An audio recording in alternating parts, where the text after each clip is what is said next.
Okay, I've gotten your requests. I've heard about it, seen it in the comment sections.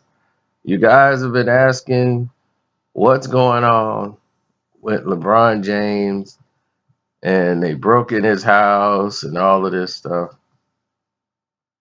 Listen, I said, let me find out what's going on, and I hit you back. But to me,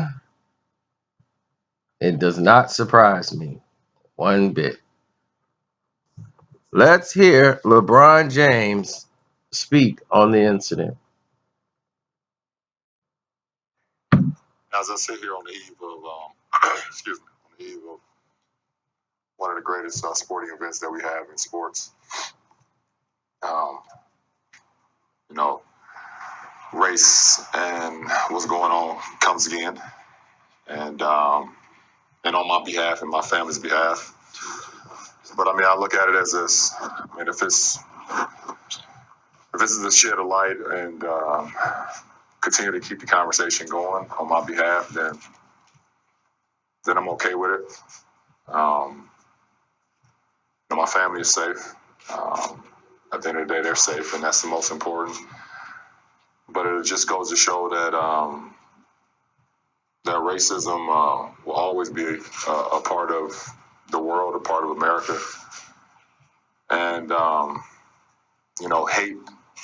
Um, in America, especially for African American, um, is living every day. And at least he's aware of that. Now, I don't hate LeBron James. A lot of people get that confused. I think he's unbelievable off the court. All the charitable things that he do for Akron and around, the inner city and the people who need it. He's amazing. Those are the things I admire about him. I only criticize LeBron James as a basketball player because I think his basketball play is greatly overrated. With that being said, going over this issue that just occurred,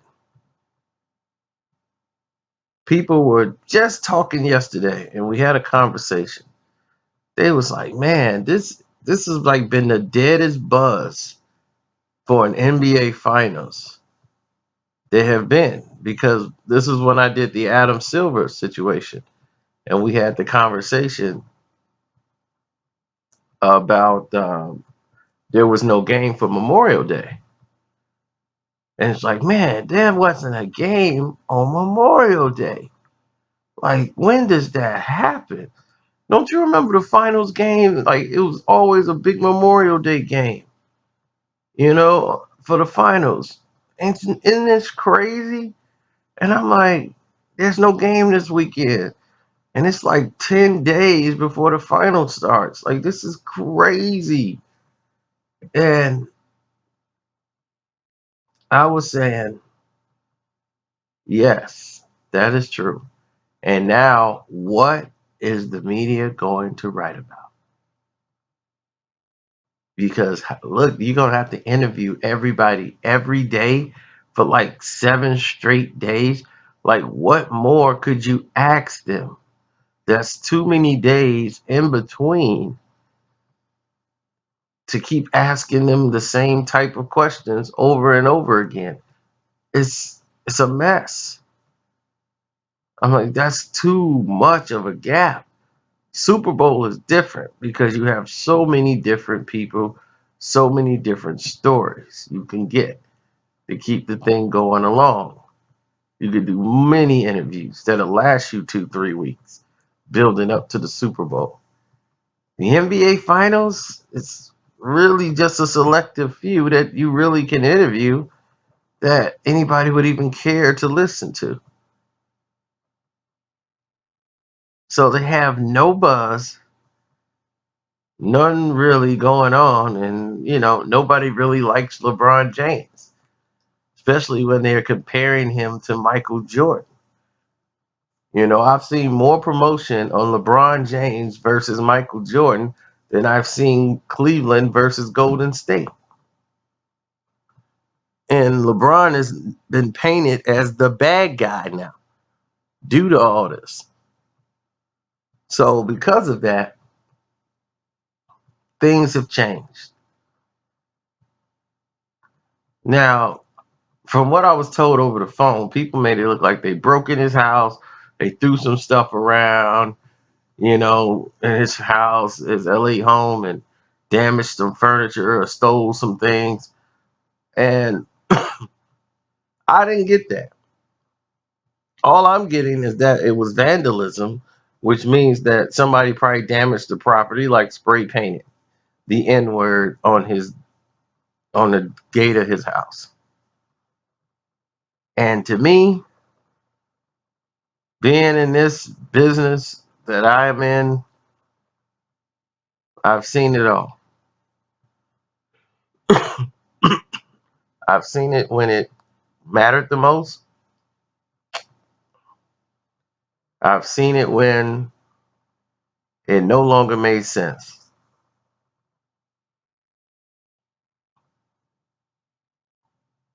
And I've seen the unspeakable and the ridiculous. Do I believe this happened and is real? No, I don't believe it. My personal belief, this is staged, completely staged. Someone went and spray painted that N word on there, and they were paid heavily to do it. It's my opinion. I mean, because in their estimation, it wasn't like LeBron James just moved here. Like, hi, I'm new to the hood. Hey, how you doing? I'm LeBron James. No, he's been living there for a while. So to them, he ain't just become the N word. He's been the N word for them for a long time. Why in the world they gonna wait to this finals? Why they didn't do it last year, right before the finals? They could have did it then. Why they wait this year? What the guy said? If he that LeBron James come back to the NBA finals, I got something for him. You got that spray paint in there? I've been shaking it up for a whole year. All right, we gonna go over there and spray that N word right on that gate. He gonna know what he is. All right, Hawks. You tell him, Earl. So why didn't they do it then? What's so special now? Now we all sympathetic for LeBron. Oh man. Now you see what they did to LeBron, man. I'll be like, man, this marketing is something else, man. It's crazy what people do. They don't understand this world. They think a lot of this stuff that happens is real. And they absorb it and they play off your emotions. Not everybody speaking Black Lives Matters really care about Black Lives Matters. Things are not always what they seem.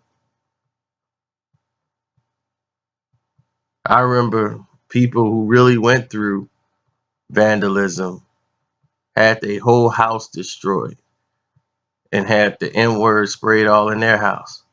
Donovan McNabb, when the Arizona Cardinals, they actually lost the game and Arizona won.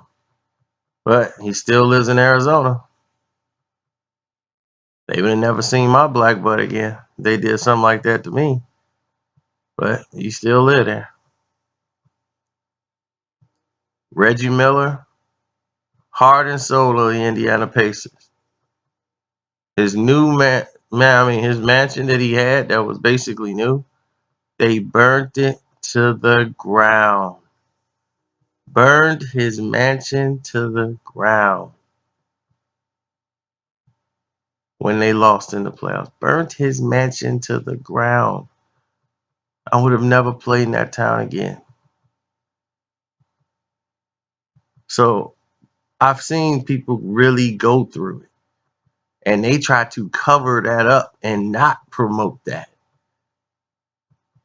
To see this being out, up, and open, and front and center, it's a little different, you know.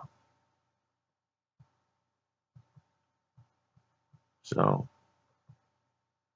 that's all I got to say about it.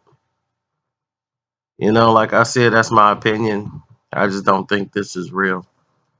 And I think it's really low of people if this is the case. If I happen to be right, this is just unforgivably low because it's very disrespectful for the people who have really went through that ordeal. And let's say LeBron wasn't in on it. He didn't know. And they decided to do it anyway to try to, get a spark or have something to talk about. That's terrible to even put another person through that. Do I believe the NBA is above doing that? No, I don't. And that's sad. That I don't think they're above stooping as low as to do something like this. But I'm out.